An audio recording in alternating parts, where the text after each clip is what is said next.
શર્મિલાબેન બામભણિયા ખોડલધામની પ્રથમ મહિલા ટ્રસ્ટી છું અને સરદારધામની ટ્રસ્ટી પણ છું અને સરદારધામની સૌરાષ્ટ્ર ઝોનની મહિલા પ્રમુખ છું. મને સ્વતંત્ર મહિલાઓ માટેનો સર્વાંગી વિકાસ માટેનો હવાલો છે. હું એટલું કહેવા માંગુ છું કે સરદારધામ 5 લક્ષ્ય બિંદુઓ ઉપર કામ કરે છે. એના અનુસંધાનમાં સરદારધામે રાજકોટમાં સરકારી એન્જિનિયરિંગ કોલેજની સામે સરકારી જમીન વેચાતી લીધેલ છે અને ત્યાં 15મી ડિસેમ્બરે ભૂમિપૂજન કરવાના છે. એના અનુસંધાનમાં હવે જુદા જુદા કાર્યક્રમોને રિલેટેડ બધું થતું હોય, હાલતું હોય. હવે સરદારધામ ક્યારેય કોઈ સંસ્થા ઉપર વેરભાવ કે ઝઘડા કે એને કોઈ આરે કઈ ખરાબ રીતે લેવા દેવા કે એવું કઈ હોતું નથી. એટલે એ વાત હું સ્વીકારતી નથી.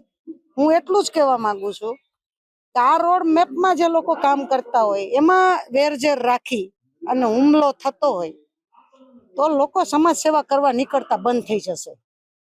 તો મારે સરકારને એ અપીલ છે કે આવા જે હુમલાખોરો હોય, સરકારમાં હોય તો ભલે, સામાન્ય માણસ હોય તો ભલે, કોઈ અધિકારી હોય તો ભલે, કોઈ બિઝનેસમેન હોય તો ભલે, જેનો વાક હોય, જેણે આ કર્યું હોય એને સખતમાં સખત સજા મળવી જોઈએ.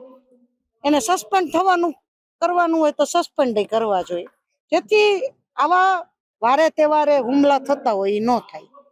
મારું આટલું કહેવાનું છે. અમે 12 વર્ષ ખોડલધામના સમાધાન પંચ કર્યું છે. પાદરિયા સાહેબ વિશે હું એટલું જાણું છું કે પાદરિયા સાહેબ નરેશભાઈને સમર્પિત છે અને એ નરેશભાઈ કે એટલું કરે એવા માણસ.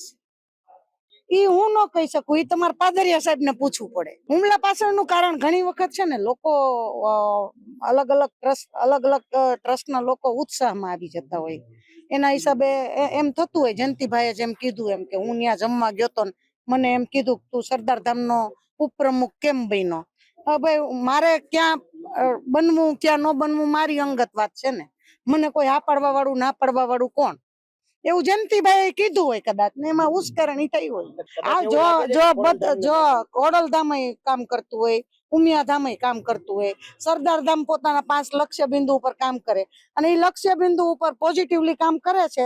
તેના ભાગરૂપે એને અમદાવાદમાં ભવન બનાવ્યા, વડોદરામાં બનાવ્યા, સુરતમાં ભૂમિપૂજન કર્યું, મહેસાણામાં કર્યું, હવે રાજકોટમાં થવા જઈ રહ્યું છે. 5 લક્ષ્ય બિંદુ આ છે કે 10,000 પાટીદાર વિદ્યાર્થીઓ રહી શકે એવા ભવનો બનાવવા, 10,000 ઉચ્ચ કક્ષાના ઉદ્યોગપતિઓ બને એવી રીતની કામગીરી કરવી, 10,000 વિદ્યાર્થીઓ સરકારમાં જાય એના માટે જીપીએસસી યુપીએસસી સેન્ટરો બનાવવા અને 1 લાખ લોકો નું પોઝિટિવ સંગઠન થાય ભાઈઓ બહેનોનું, એના માટે કામ કરવું. આ એના લક્ષ્ય બિંદુ હશે.